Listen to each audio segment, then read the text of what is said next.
plus macroscopiques, et nous reviendrons sur ce thème. Il ne faudrait pas croire que la physique quantique ne décrit que des phénomènes microscopiques.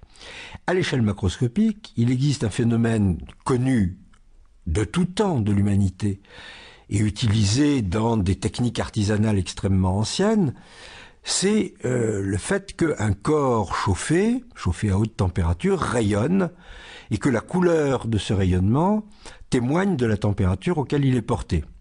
Comme les potiers qui cuisent leur céramique dans les fours, et les forgerons le savent depuis très longtemps, plus nous chauffons un corps, plus sa couleur passe du rouge à l'orange, puis au jaune, puis au blanc. Il y a donc un rapport très étroit entre la température d'un corps et le rayonnement qu'il émet. Là encore, échec de la théorie classique à expliquer ce rayonnement d'ailleurs très curieusement dénommé par les physiciens rayonnement du corps noir, ce qui est un oxymore de première classe.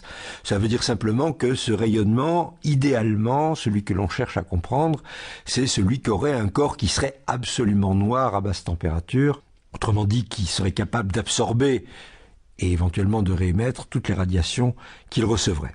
Ce rayonnement donc, on ne pouvait pas le calculer par la théorie classique qui prédisait le rayonnement d'une quantité infinie d'énergie. Là encore, impossibilité de stabiliser la matière, puisque portée à une température quelconque, elle semblait être capable d'émettre une quantité infinie d'énergie, ce qui est une absurdité évidente. Autre problème, et je reviens à l'échelle atomique ici, les chimistes savaient depuis quelques décennies que la matière est composée de molécules et que ces molécules sont des édifices atomiques. Comment ces atomes se lient-ils entre eux? Quelle est la nature des forces? On soupçonnait qu'elles étaient électromagnétiques, mais on ne pouvait guère en dire plus, et expliquer la stabilité de certains édifices moléculaires et pas d'autres, leur forme et leurs propriétés. Vous voyez que des observations extrêmement simples, la stabilité de la matière, le rayonnement des corps chauffés, ne pouvaient pas être pris en compte par la physique classique qui connaissait donc, en cette fin du XIXe siècle, une grave crise. Et que, j'y insiste encore une fois, il ne s'agissait pas seulement de phénomènes de type microscopique à l'échelle atomique et moléculaire, mais aussi de phénomènes concernant l'observation du monde autour de nous à notre propre échelle.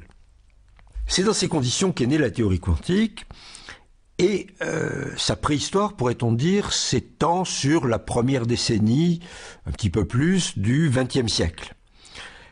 Cette préhistoire commence avec Max Planck qui, en 1900, s'attaquant à ce problème du rayonnement des corps portés à haute température, rayonnement dit du corps noir, s'apercevant que la thermodynamique classique est incapable d'en rendre compte, fait ce qu'il appelle lui-même une hypothèse désespérée pour tenter d'obtenir une formule, une explication théorique compatible avec les observations. Il fait l'hypothèse que les échanges d'énergie entre la matière et le rayonnement ne se font pas de façon continue, que la matière et le rayonnement ne peuvent pas échanger n'importe quelle quantité d'énergie, mais que ces échanges se font par petits paquets, discontinus, discrets, des entités insécables que Max Planck va appeler des quanta, en utilisant le mot latin quantum.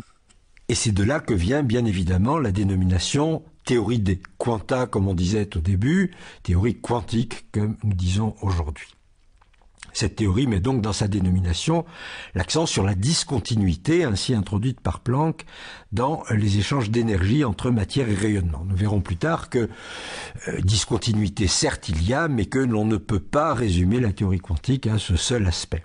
Toujours est-il qu'avec cette hypothèse, encore une fois désespérée, parce que incompatible avec tout ce que les physiciens croyaient savoir jusque-là, Planck arrive à rendre compte de ce rayonnement et à obtenir une formule de Planck, qui décrit parfaitement la façon dont un corps porté à une certaine température émet du rayonnement, la couleur de ce rayonnement. Nous comprenons enfin, il a fallu attendre 1900, pourquoi un fer chauffé à la forge devient rouge ou un pot de terre dans un four de céramiste prend telle ou telle couleur.